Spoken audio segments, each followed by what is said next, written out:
Bom dia, amigos, boa tarde, boa noite, e sejam muito bem-vindos a esse nosso episódio do Pode Cura, esse podcast que o intuito é a gente trazer conteúdo de saúde mental, conteúdo que possa agregar a vida das pessoas, conteúdo que possa instruir as pessoas a respeito de coisas benéficas, ligando as pessoas numa corrente de bem, numa corrente de conhecimento, de amor. E hoje nós temos aqui um amigo querido meu, René Schubert, que é um psicólogo, escritor. Ele vem se apresentar para nós. Seja muito bem-vindo, René. Muito obrigado, Matheus. Prazer estar aqui no Pode Curar. Sou psicólogo desde 2001, psicanalista, palestrante, professor de pós-graduação e escritor, como você disse, exatamente para a gente tentar organizar, elaborar e separar o que é potente daquilo que não é tão potente no nosso percurso terapêutico.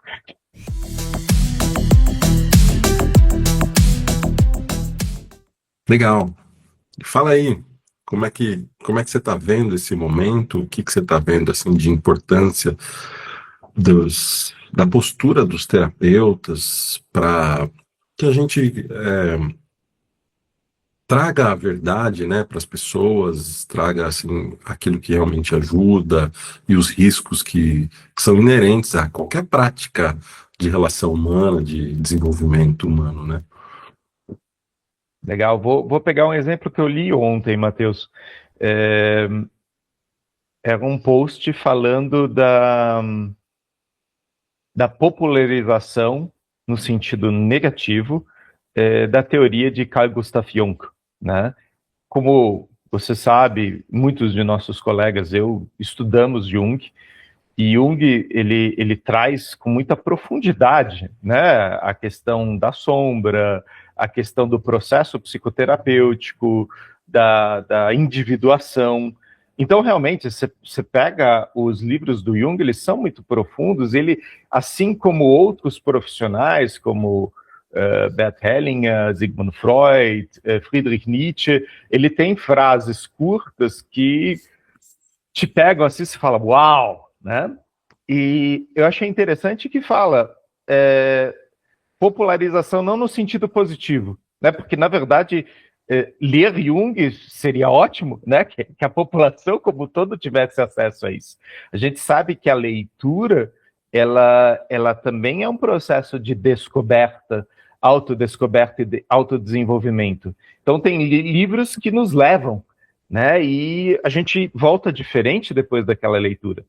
Só que o artigo estava criticando exatamente isso. Eu coloco uma frase assim, né? Então, vou pegar uma das frases do Jung. Conheça todas as teorias, se aprofunde em todas as técnicas, mas quando você for tratar uma alma humana, seja apenas outra alma humana.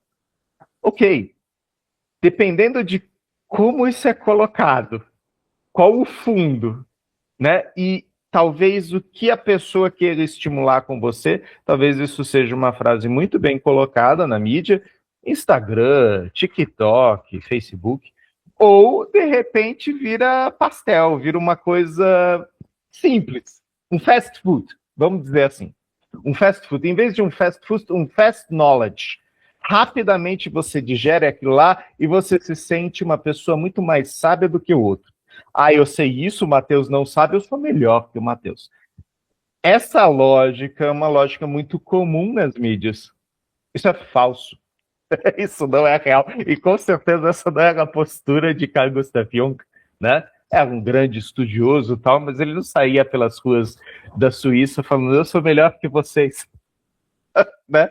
Na verdade, por muito tempo ele se enfiou lá na casa dele e ficou lá exatamente porque ele estava se havendo com as sombras dele, né?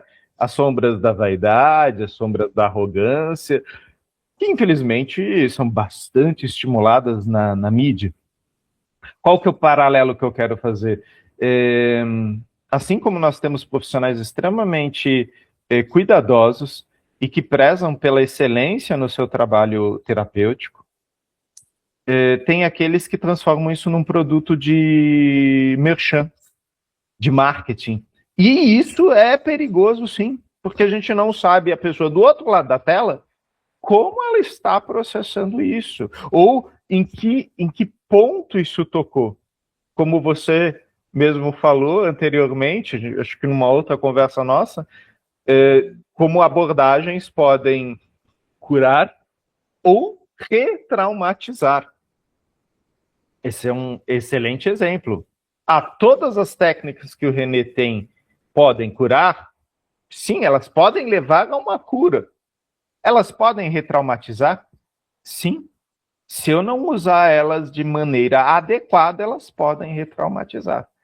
Isso eu ouvi da doutora Ursula Frank Bryson, isso eu li em Sigmund Freud, isso eu li em Carl Gustav Jung, Zandor Ferenczi. Bom, vários profissionais da ajuda, da cura, do psicoterapêutico falam, olha, essa é uma ferramenta poderosíssima para o bem e para o mal. Concordo plenamente nisso. Porque isso, eu, como sou da área da saúde, né, trabalho em hospital, a gente tem uma, um direcionamento, porque existe a iatrogenia, né, que é um erro médico, que é um erro de uma prática onde pode levar a complicações do estado de saúde da pessoa. E, e a iatrogenia é algo que é sujeito e acontece dentro da área médica.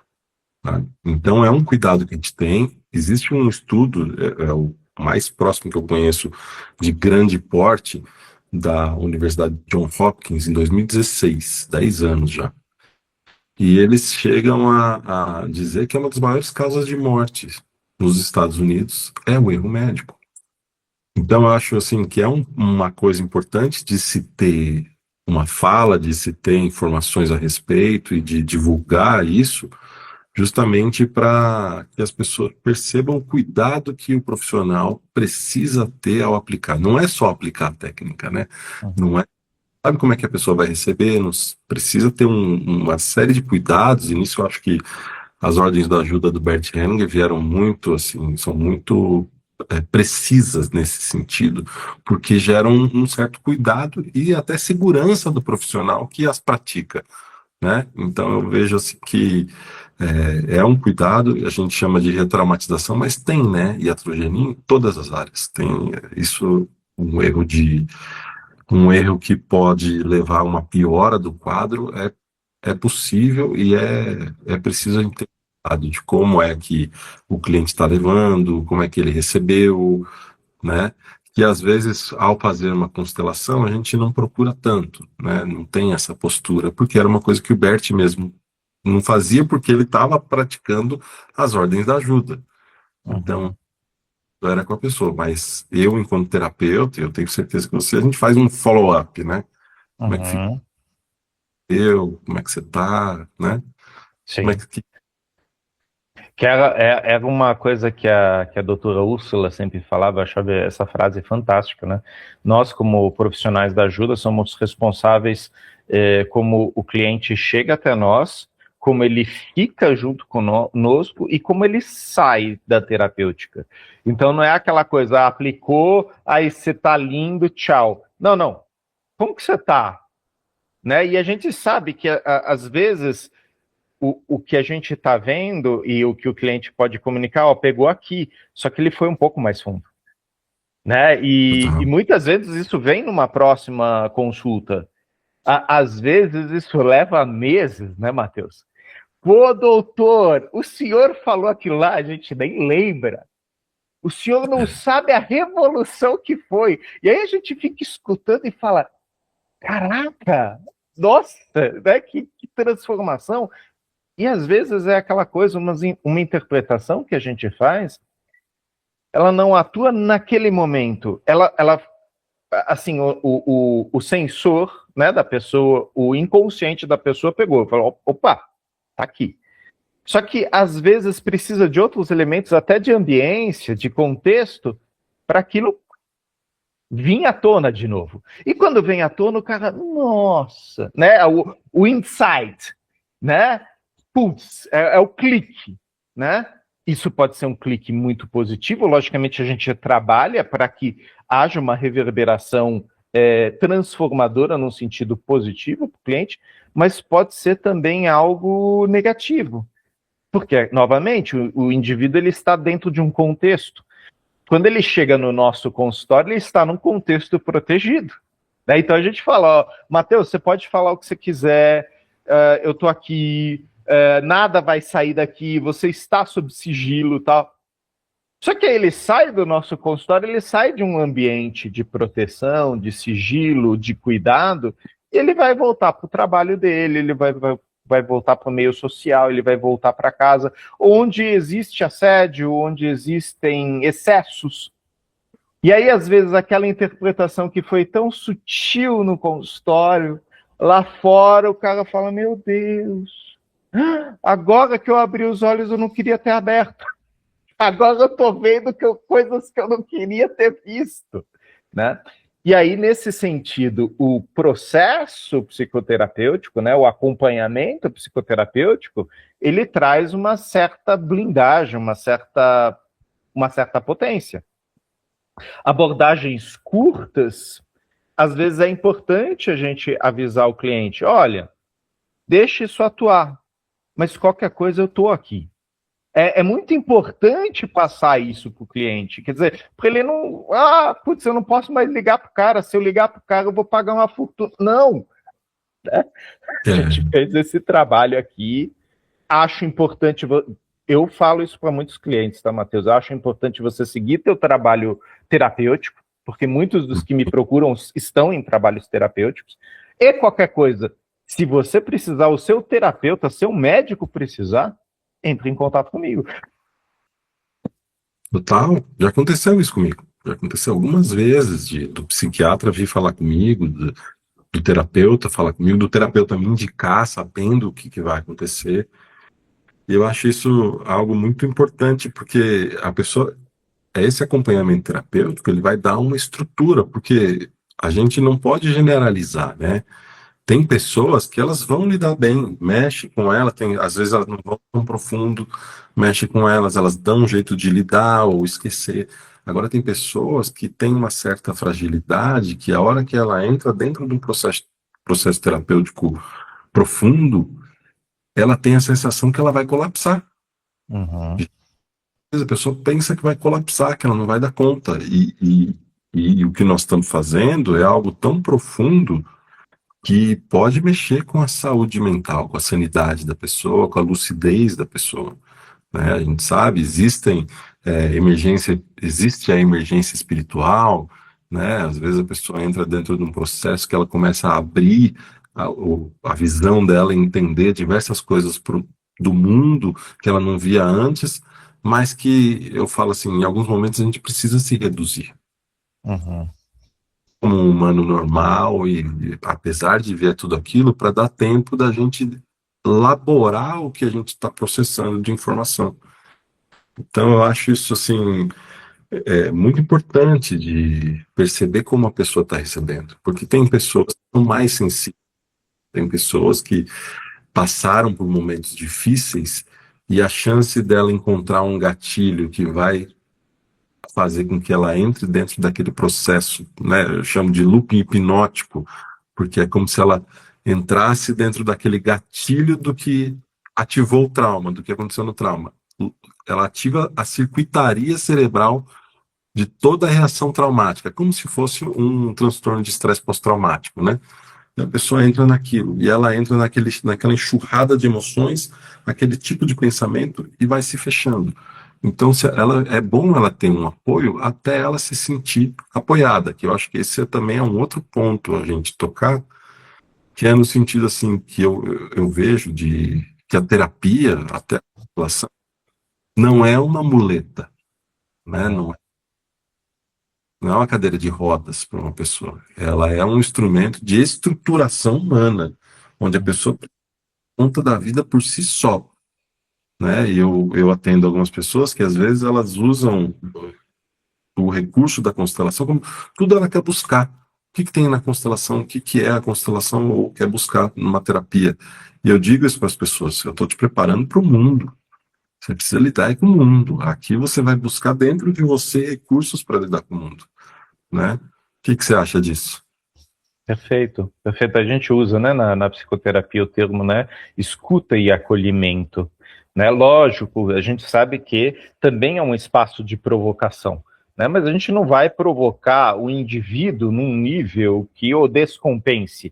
Aí vai as favas, o acolhimento e a escuta. A escuta é exatamente para eu identificar o quanto talvez o Mateus suporte aquilo, né? Então existe aquele, a gente fala, né, da chegada, né, de fazer um rapport, né, e eu chamo de anamnese, entrevistas preliminares, para eu verificar quem é o Mateus, o que o Mateus aguenta e para onde o Mateus vai voltar, né? Eu trabalho muito no consultório com orientação familiar, e a orientação familiar não é só trabalhar com a criança, eu puxo o pai e a mãe para junto, né? E às vezes eu tenho que fazer uma intervenção especificamente no pai, na mãe, e a criança está lá, né? É um contexto como um todo, então isso é um apoio, né?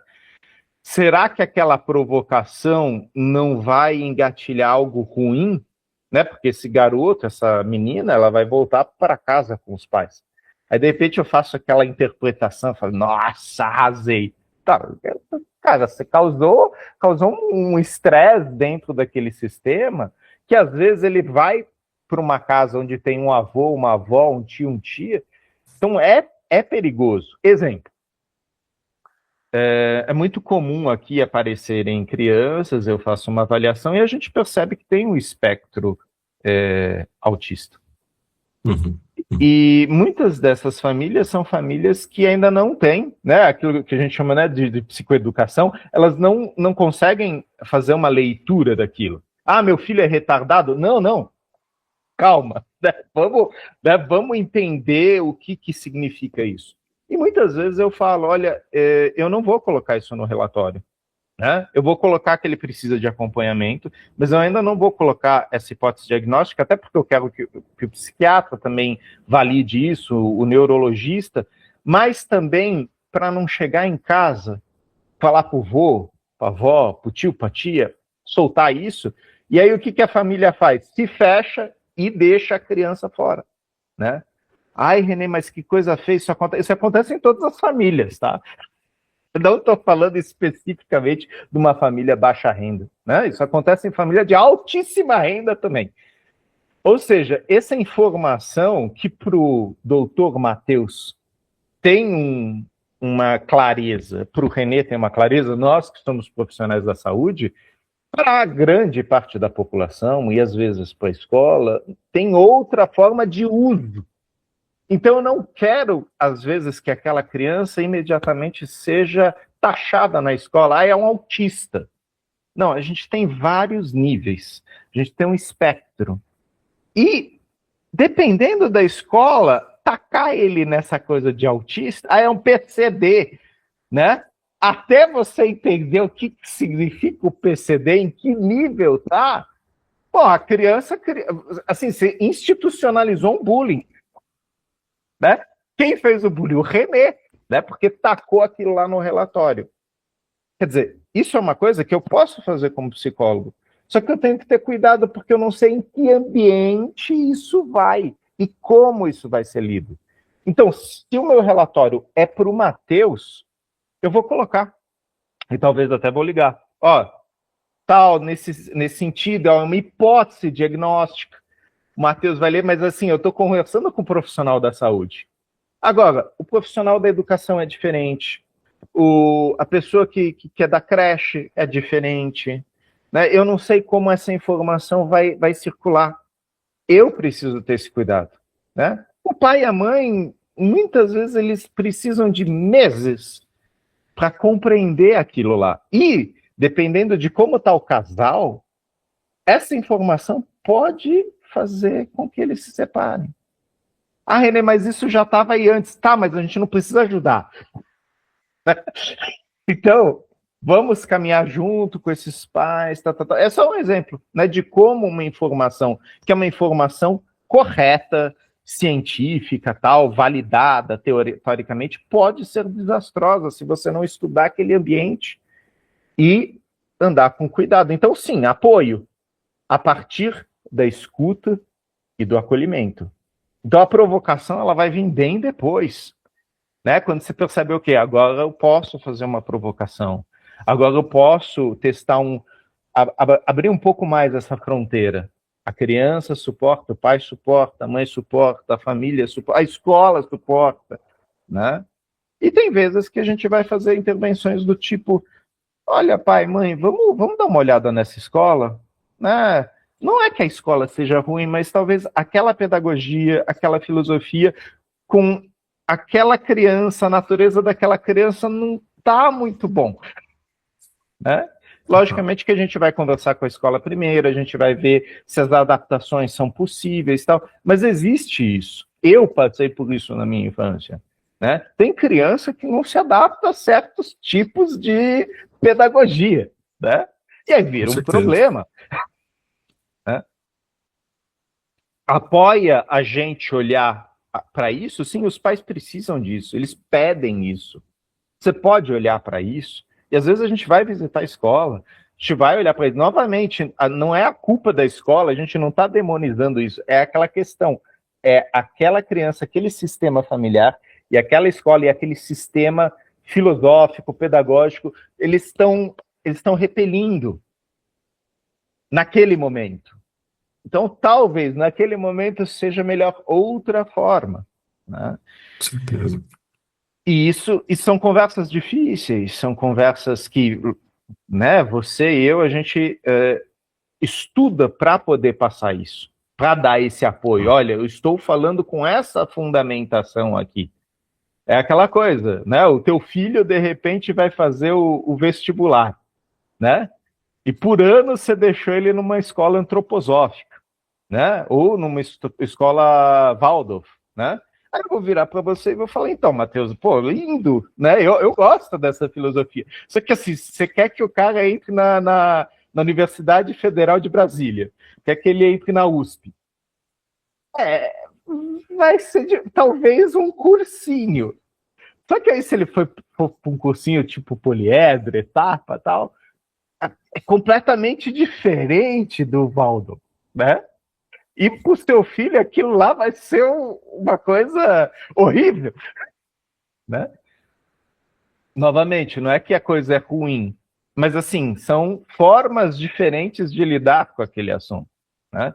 Então ele vai precisar, talvez, anos antes, se habituar a um sistema tradicional, voltado para resultados, como é o vestibular, e deixar um pouco de lado a euritmia, o teatro, as artes plásticas, para focar na matemática pura, né? E passar com aquela equação no vestibular, né? Sim. São formas de desenvolvimento cerebral, né? São formas de estímulos onde vai desenvolver. Porque por mais que tenha uma limitação, hoje a gente sabe que é possível desenvolver habilidades de acordo com estímulos, né?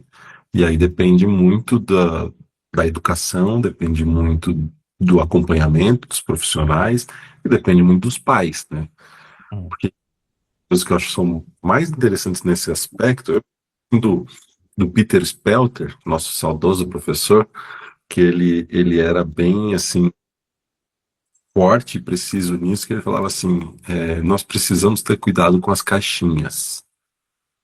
Porque quando ele queria dizer a caixinha é o diagnóstico, porque quando a gente coloca a pessoa dentro de uma caixinha, as pessoas, e geralmente os pais, adotam aquela caixinha como o filho, como parte da identidade do filho.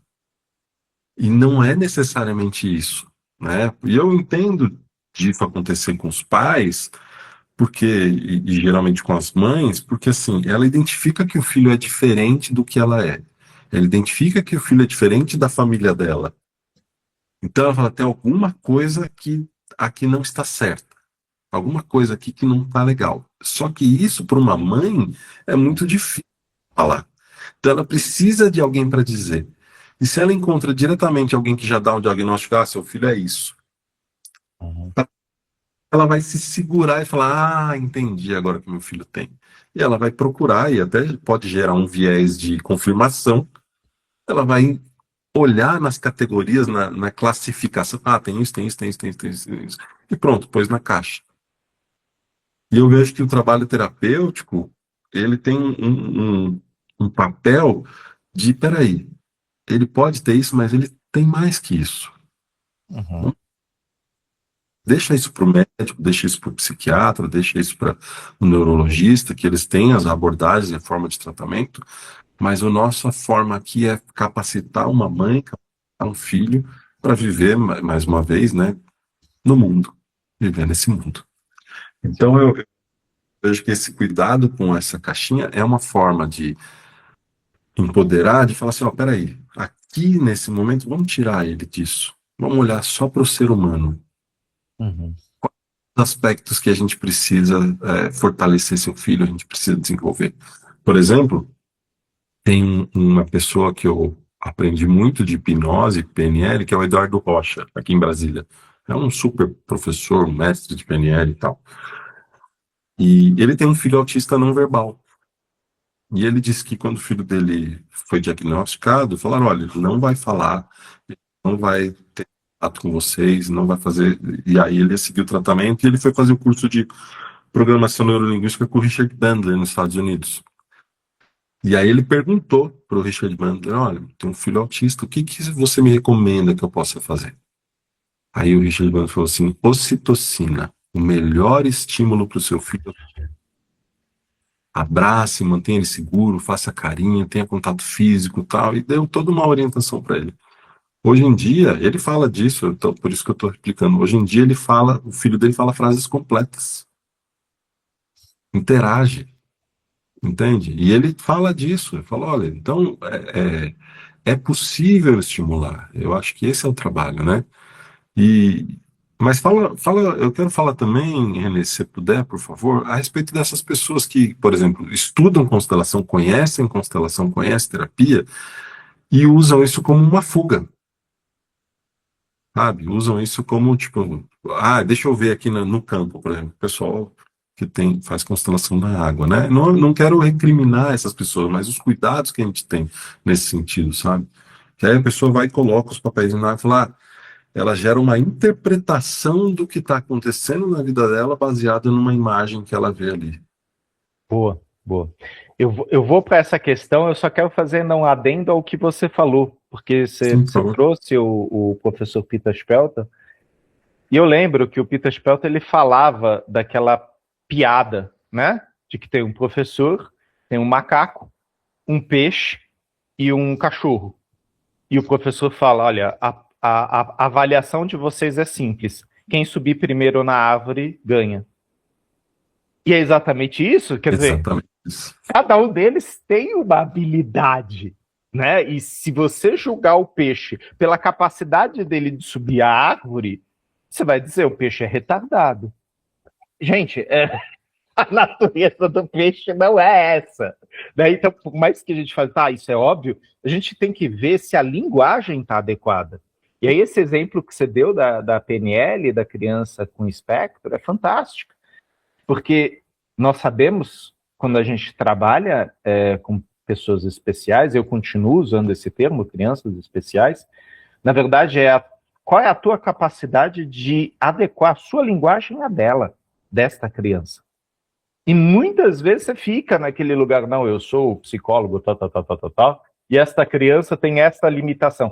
Tá, meu amigo, assim você não vai conseguir conversar com ela, né? Você tem que sentar no chão, você tem que ver o que interessa a ela, e se ela só faz, então faz junto com ela e vamos ver o que acontece a partir daí.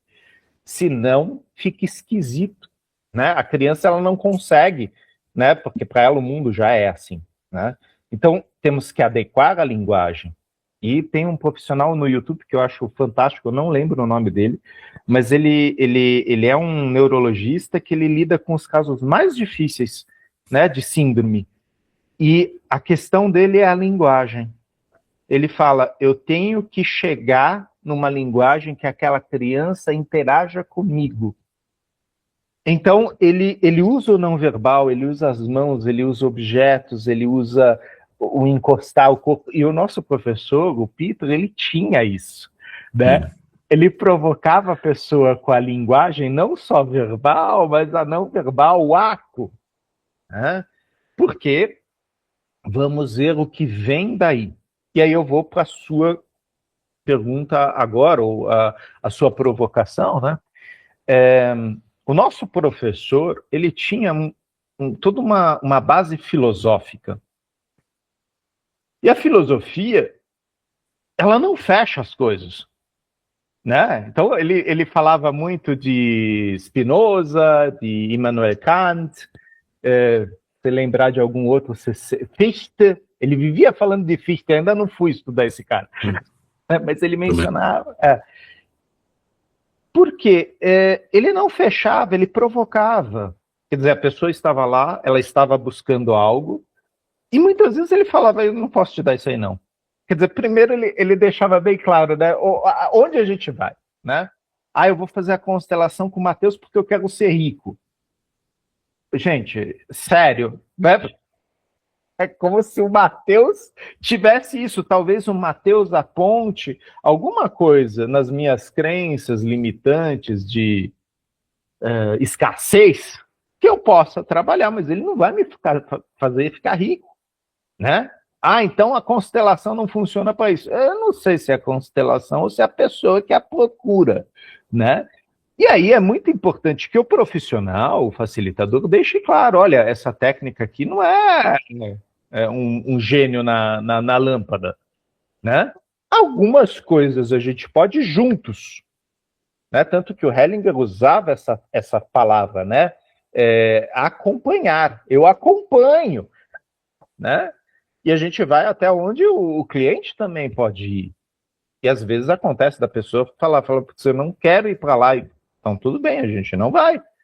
Não vai forçar. A constelação não tem nada a ver com isso, que a gente sabe o quanto a resistência ela acaba com aquele processo, né? Então, até onde a gente pode ir? Agora, se eu pego um método, né, que vamos deixar bem claro aqui, não tem nada a ver com Bert Hellinger. Bert Hellinger nunca usou água, Bert Hellinger nunca usou cavalos, Bert Hellinger nunca usou bonecos. Isso não significa que essas coisas não possam ser usadas, mas isso não é Bert Hellinger, né? Sim. O Bert Hellinger, ele conversava com a pessoa e dependendo do que a pessoa perguntava para ele, ele falava, isso daí eu não vou fazer, eu não vou trabalhar com isso. Daí a gente que acompanhava ele nos seminários lá, depois ele falava, olha, vocês percebem o excesso disso aqui? Vocês percebem que isso não está no meu poder? E que se eu responder afirmativamente a isso, ao lugar que eu vou ocupar, né? E aí eu adoro o Peter, né, que sentava e falava, meu trabalho é muito simples, eu não faço nada, né?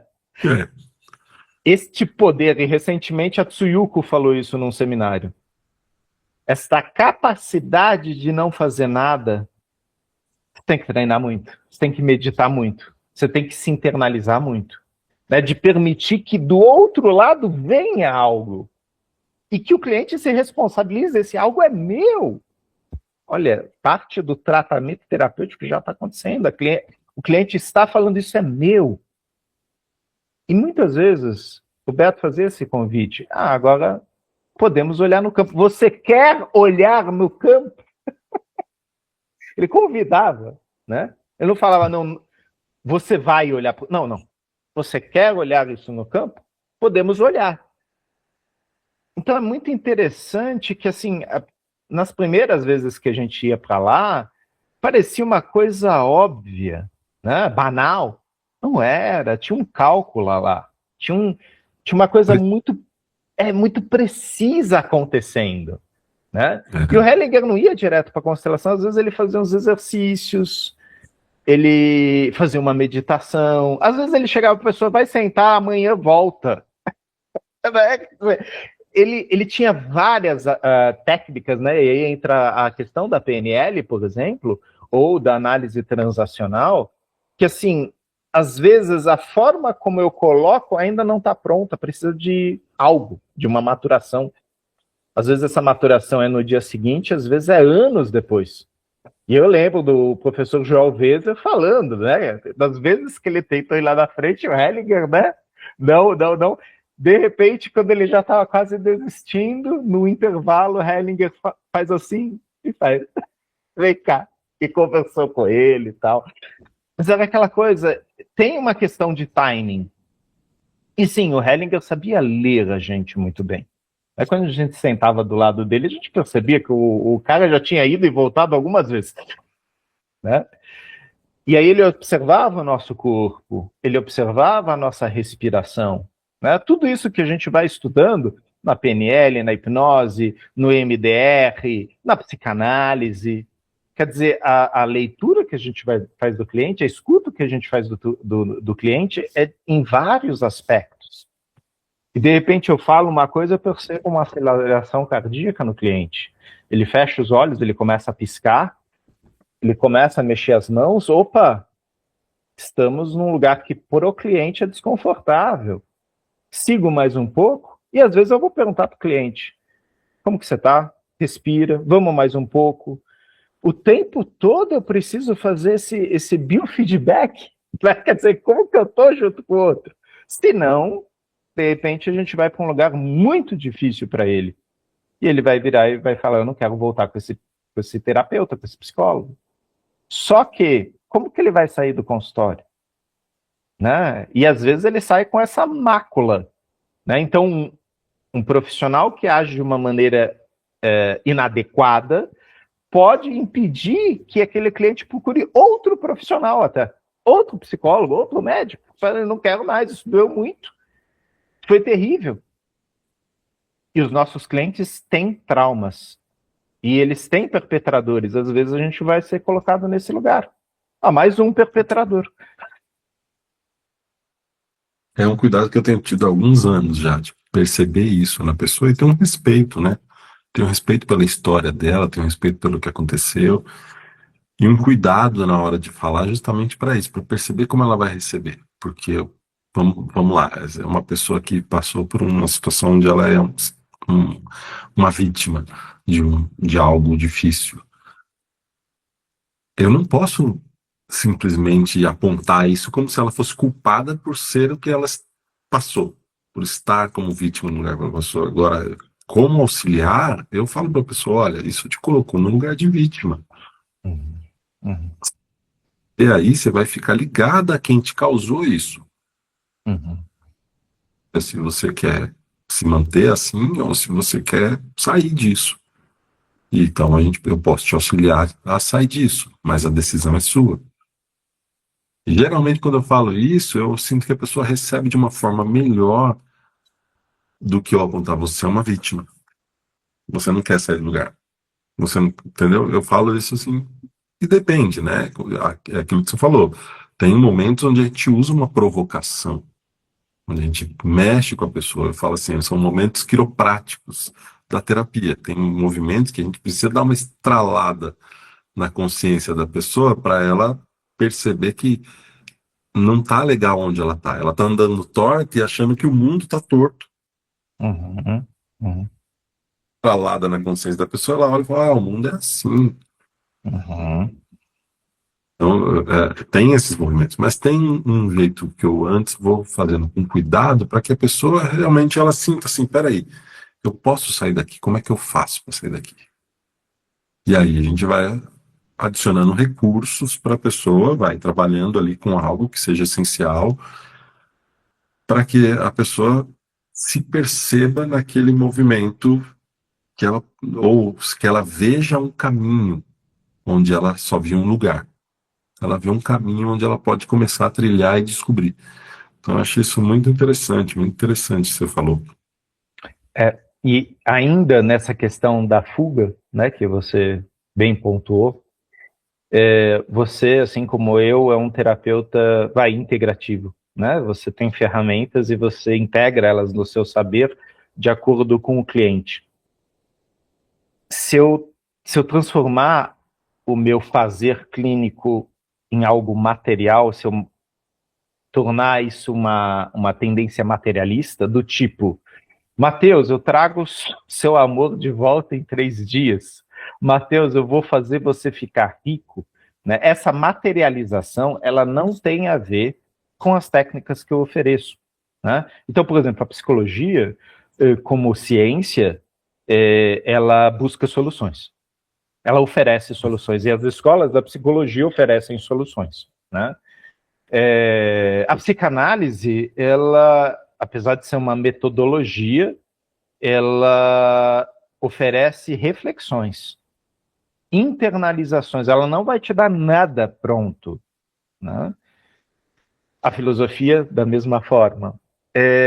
A constelação, ela, como uma abordagem terapêutica, ela mostra um intervalo, né, uma perspectiva, e talvez nós vejamos possibilidades nesse intervalo, né? Como o Peter falava, né? A janela lá da lanchonete, né? Você senta na janela da lanchonete, naquele momento aquilo que você vai ver é aquilo que pode ser visto, né?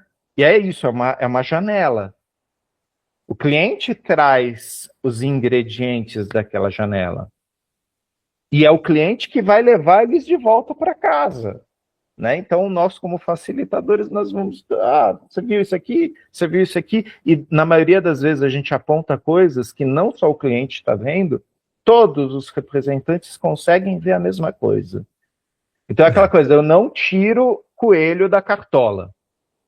Você está vendo que esta relação aqui, este elemento está acima do outro e que existe uma relação complicada? Tô vendo. O representante fala, eu estou sentindo isso. E os observadores falam, me mexeu aqui, quando eu vi essa cena, me trouxe algo. Ou seja, o facilitador ele vai falar de coisas que são visíveis para todos. Agora, se eu virar e falar, não, eu vou agora fazer uma estrutura aqui para você ser rico. Né? Gente, sério, se existe essa constelação, eu quero fazer ela. Porque... Vamos lá! Né? E não é isso. A constelação familiar não foi... Hellinger não desenvolveu isso aí para ser um passe de mágica. Né? Sim, ele é reconhecido na Alemanha como psicoterapeuta. Ele não fez psicologia, mas ele foi reconhecido pelo percurso de décadas em escolas psicoterapêuticas, psicanálise, análise transacional, gestalt terapia, hipnoterapia, PNL. Bom, o cara estudou pra caramba, né? E ele oferecia uma técnica para quem queria ver a técnica. Ele não mandava ninguém a revelia para lá. Né? Eu lembro que eu conheci o Mateus no trem. A gente indo para Batraich, e assim, no meio daquela alemãozada toda, eu olhei para aquele cara cheio de mala e tal, parece brasileiro. E aí depois a gente se vê lá no seminário e tal, sim, era um dos brasileiros. Não, a gente foi do Brasil até lá. Ninguém obrigou a gente. Ninguém obrigou a gente a pagar aquela fortuna para passagem de avião, hotel, para o próprio seminário. Não. Quer vir, vem. É isso. Isso tem uma coisa nessa coisa de fazer das pessoas, né, fazer uma consideração para ficar rico. Um dia um aluno falou assim para mim, professor, eu já tomei meu pai. Ela veio com essa ideia, assim, não era algo do que eu tinha dito, sabe? Mas ela veio de algum lugar com essa ideia e falou assim, eu já tomei meu pai, e eu estou aqui numa dívida, estou numa situação financeira muito difícil, o que eu posso fazer? Eu falei, olha,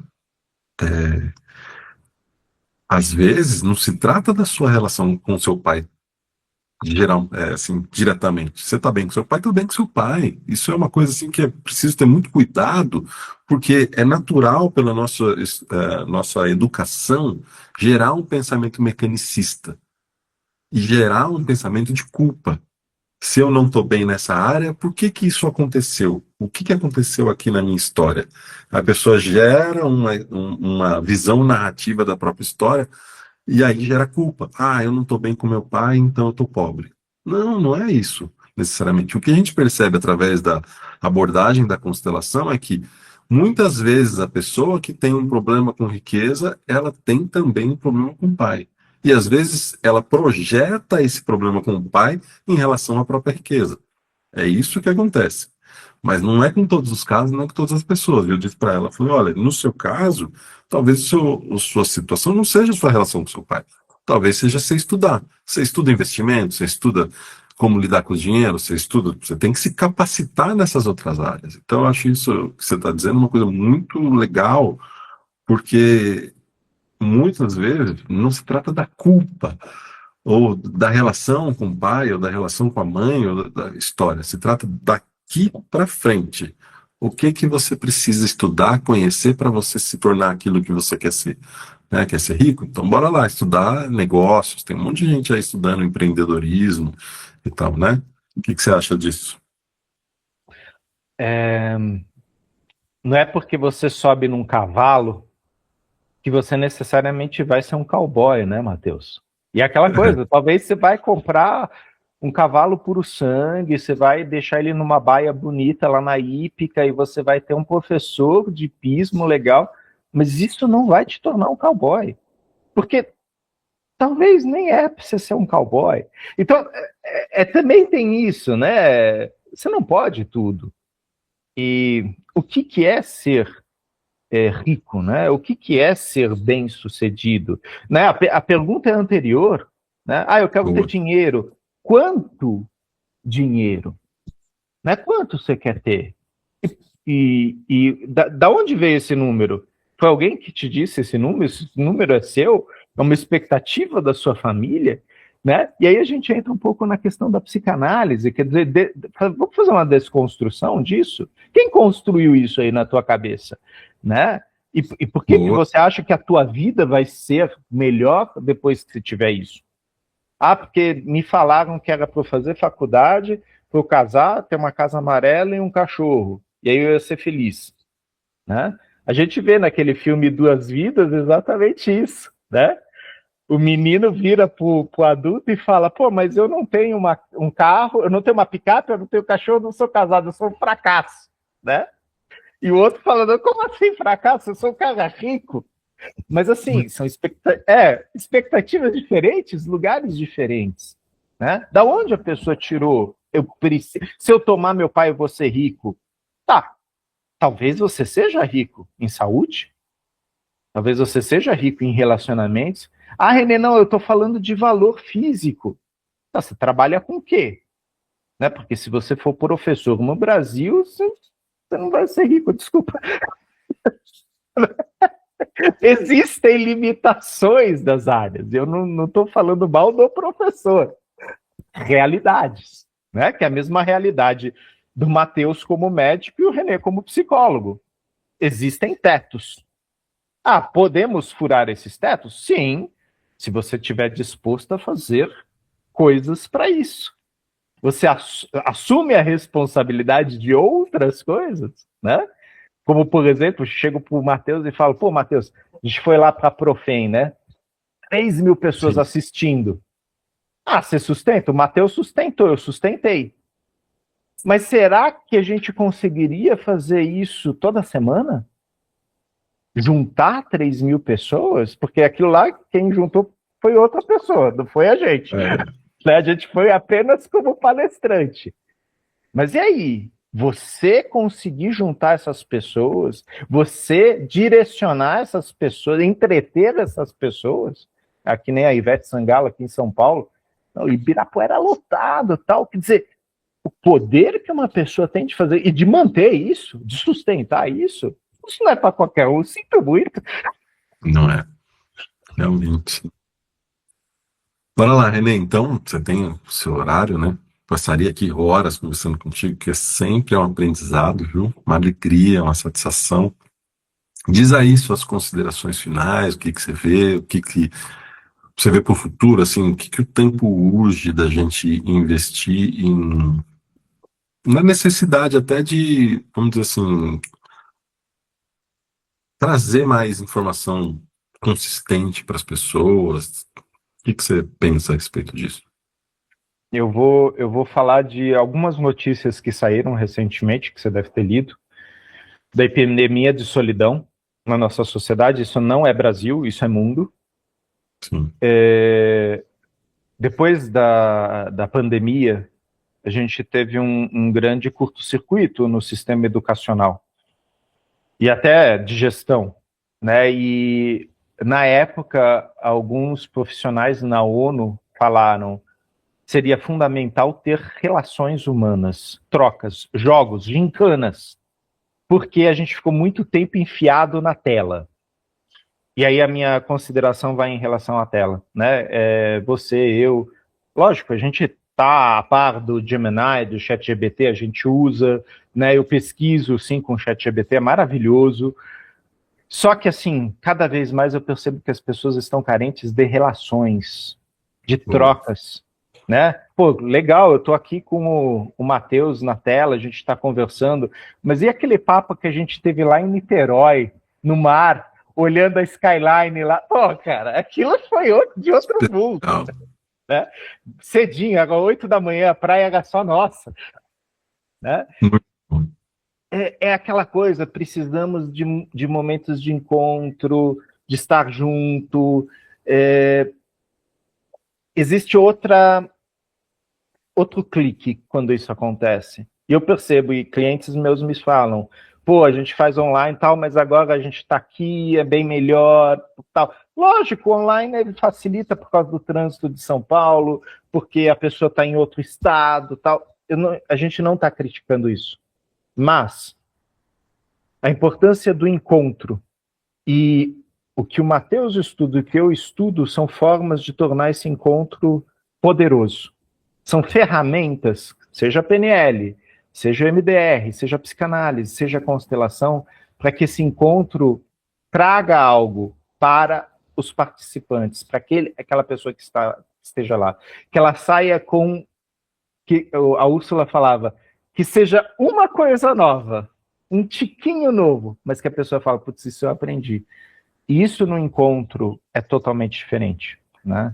Então, eu acho que minha provocação é em relação a essa epidemia de solidão e o quanto nós estamos estudando e sabemos a importância do encontro, dos workshops, das rodas de conversa, do bate-papo e da terapia, né? Então, sim, e eu não estou falando isso porque eu sou terapeuta. Eu acho que é importante, sim, a gente ter esses momentos presenciais. Tá? E se vocês forem procurar um profissional, né, hoje em dia com a internet, verifiquem o currículo da pessoa, verifiquem o percurso da pessoa. Todas essas técnicas que o Matheus e eu falamos são técnicas que são validadas, que têm percurso, né? Mas você tem pessoas que têm um percurso curto e tem um percurso mais longo. Escolham pessoas que têm percurso mais longo. Foi por isso que o Matheus e eu fomos para a Alemanha, né, ver o Bert trabalhando. E a gente tinha um professor maravilhoso aqui no Brasil, o Peter, né, que incentivou a gente a ir para a Alemanha. Ele falou, não, vai para lá, vai ver o cara trabalhar. Né? Isso é um professor de outro tipo. Ele não ficou envaidecido. Ai, não, vocês vão lá e eu tô dando módulo. Não. Eu fui, inclusive, num dos módulos. E o Peter falou, quando você voltar, você vai contar como foi a sua experiência aqui com os outros alunos.